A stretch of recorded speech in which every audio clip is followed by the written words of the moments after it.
साथियों, एनडीए में, और मैं अगर विस्तार से कहूं तो सदन में किसी भी दल का कोई भी जनप्रतिनिधि होगा, मेरे लिए सब बराबर है।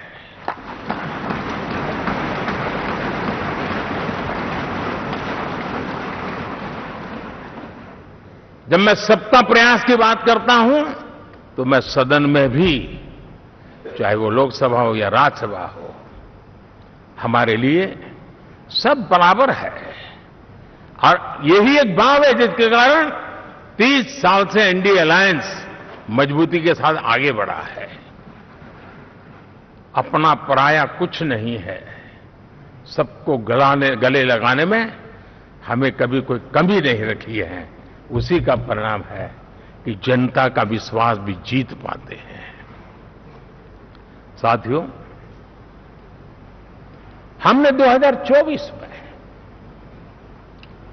जिस टीम भावना से काम किया है और ग्रास रूट लेवल पे किया है, सिर्फ फोटो ऑप करना, नेता मिलकर के हाथ हिलाएं और फिर तुम्हारे रास्ते में मेरे रास्ते, ऐसा नहीं।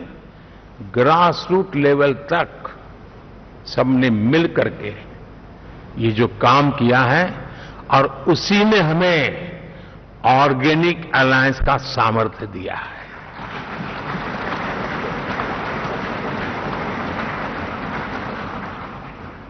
एक दूसरे का सहयोग किया है।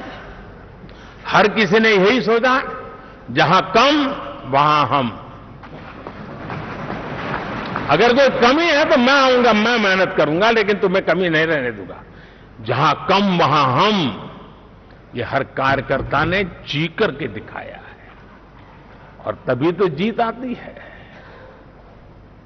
साथियों, कभी कभी मैं कह सकता हूं कि हमारा 10 साल का अनुभव है। भारत के हर क्षेत्र का और भारत के हर नागरिक का जो एस्पिरेशंस हैं,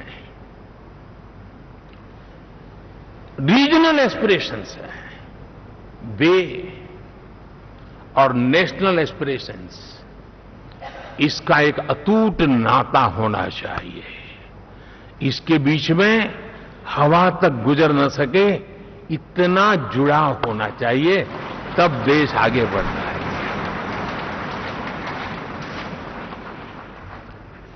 साथियों, इस चुनाव में मैं कुछ उल्लेख जरूर करना चाहूंगा जो मेरी नजरिए से मैंने देखा है। दक्षिण भारत में एनडीए ने एक नई राजनीति की नींव मजबूत की है।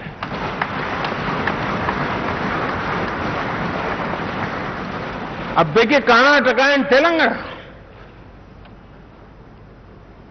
अभी तो उनकी सरकारें बनी थी, लेकिन पल भर में ही लोगों का विश्वास टूट गया। भ्रम से लोग बाहर आ गए और एनडीए को गले लगा दिया। कर्नाटक और तेलंगाना में दोनों जगह पे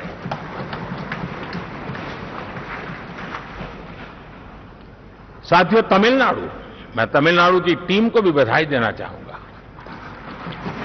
और वहां हमारा एनडीए समूह बहुत बड़ा भी है, और कईयों को पता था कि हम एक शायद एक सीट नहीं लड़ा पाएंगे, लेकिन इस लड़ाई में हम साथ रहेंगे। और मैंने बहुत से एनडीए के साथी तमिलनाडु में ऐसे हैं कि जिनका कोई उम्मीदवार नहीं था, लेकिन इस झंडे को ऊंचा रखने के लिए वो जी जान से जुटे थे। और इसलिए आज तमिलनाडु में भले हम सीट नहीं जीत पाए, लेकिन जिस तेजी से एनडीए का वोट शेयर बढ़ा है, वो साफ साफ संदेश दे रहा है कल में क्या लिखा हुआ है।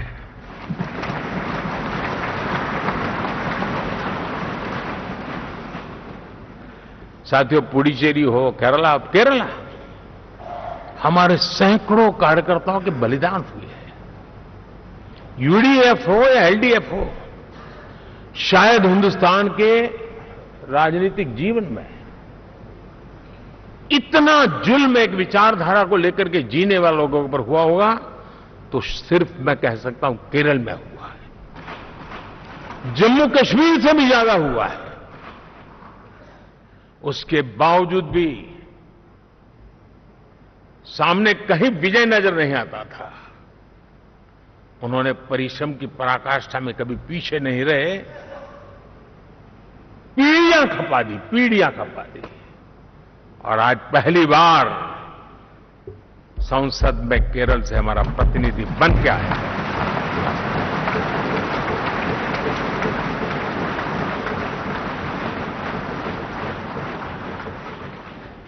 साथियों, अरुणाचल में हमने लगातार हमारी सरकार बनती रही है और भारी समर्थन से बनती है। सिक्किम में भी हमारे एनडीए की सरकार करीब करीब क्लीन स्वीप के साथ, अरुणाचल क्लीन स्वीप। आंध्र, मैं अबू बाबू को पूछ रहा था, बोले हिस्टोरिकली ये सबसे हाईएस्ट विक्ट्री है।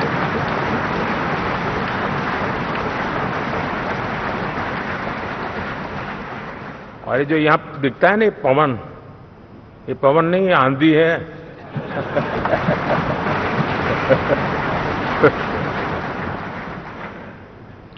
आंध्र ने इतना बड़ा हमारे प्रति जनमत दिया है जी। हिंदुस्तान के लिए एक सामान्य मानवीय की विकास की जो जिजीविषा है उसका प्रतिबिंब है। और महाप्रभु जगन्नाथ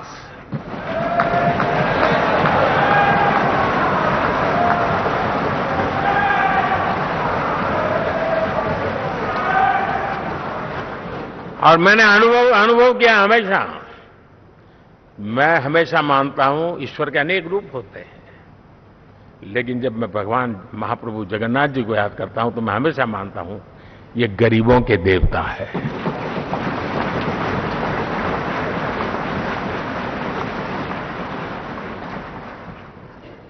और वहां जो क्रांति रूप परिणाम आया है, मैं इसे एक रिवॉल्यूशन देख रहा हूं।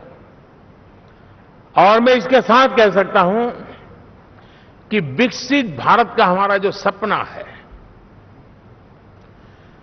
आने वाले 25 वर्ष, पहले मैंने 10 साल कहा था, यहां मैं 25 साल कह रहा हूं। आने वाले 25 साल महाप्रभु जगन्नाथ जी की कृपा से उड़ीसा देश की विकास यात्रा के ग्रोथ इंजन पैकी एक होगा।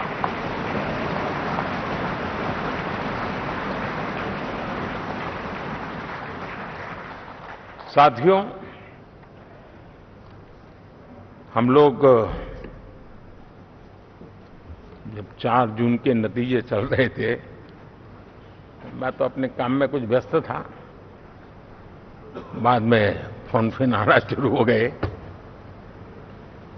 तो मैंने किसी को पूछा, यार ये तो ठीक है आंकड़े वांकड़े, तो मुझे ये बताओ कि ईवीएम जिंदा है कि मर गया?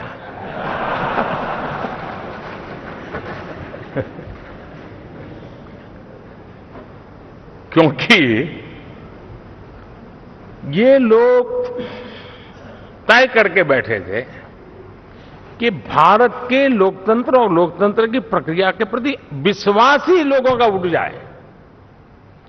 और लगातार